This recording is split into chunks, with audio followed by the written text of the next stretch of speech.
ఖైరతాబాద్ బడా గణేష్ కి రెండు వైపులా రెండు సాగరాలు మనకి కనిపిస్తున్నాయి. ఒకటి హుస్సేన్ సాగర్ అయితే మరొకటి భక్తజన సాగరం.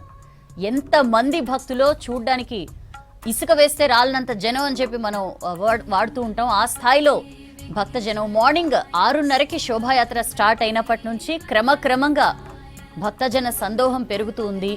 డప్పు నృత్యాలు, తీన్మార్ స్టెప్పులు, ఒకటి కాదు రెండు కాదు, అందరూ ఒకలాంటి డ్రెస్సులు వేసుకుని యూత్ అంతా మంచి డాన్సులు చేసుకుంటూ చాలా కోలాహలంతో స్వామిని సాగనంపడానికి శోభాయాత్రలో పార్టిసిపేట్ చేసిన సిచ్యుయేషన్స్ మనం చూసాం. బయలుదేరినప్పటి నుంచి బడా గణేష్ బయలుదేరినప్పటి నుంచి ఒక బిఎస్ఎన్ఎల్ ఆఫీస్ దగ్గర మాత్రం చాలాసేపు ఆల్మోస్ట్ ఒక 1 hour దాకా కూడా భక్తుల సంఖ్య విపరీతంగా పెరిగిపోవడంతో అందరూ ఇంకా లాస్ట్ టైం ఒక్కసారి స్వామిని చూద్దామని చెప్పి తరలి రావడంతో అక్కడ కాసేపు శోభాయాత్ర ఆగిన పరిస్థితి. ఆ తర్వాత ఇక క్రమక్రమంగా శోభాయాత్ర ముందుకు కదులుతూ బడా గణేష్ చేరుకున్నారు క్రేన్ నెంబర్ 4 దగ్గరకి. క్రేన్ నెంబర్ 4 దగ్గర లాస్ట్ ఫైనల్ పూజలు జరుగుతున్నాయి. At the same time welding works కూడా జరుగుతున్నాయి. ఇవన్నీ పూర్తయిన తర్వాత ఇక బడా గణేష్ గంగమ్మ ఒడికి చేరుకుంటాడు.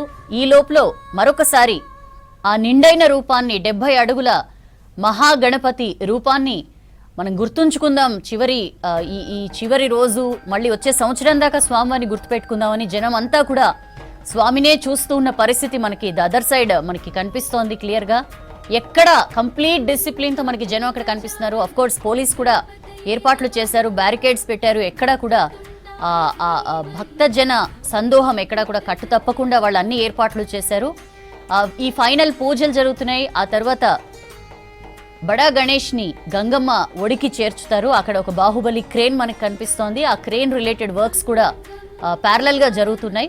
ఇవన్నీ అయిన తర్వాత ఇక చివరిసారి భక్తజనులందరూ కూడా స్వామిని మొక్కుకోవడానికి వీలుగా క్రేన్ ద్వారా లిఫ్ట్ చేసి ఒక్కసారి మొత్తం అందరికీ భక్తులందరికీ కనిపించేలాగా రొటేట్ చేస్తారు విగ్రహాన్ని. అది మాత్రం అస్సలు మిస్ అవ్వకూడదు. గణేష్ నిమజ్జనోత్సవంలో ఒక వండర్ఫుల్ సీన్ అనే చెప్పొచ్చు. ఆ తర్వాత ఇక గంగమ్మ ఒడిలో సేద తీరుతాడు ఖైరతాబాద్ బడా గణేష్.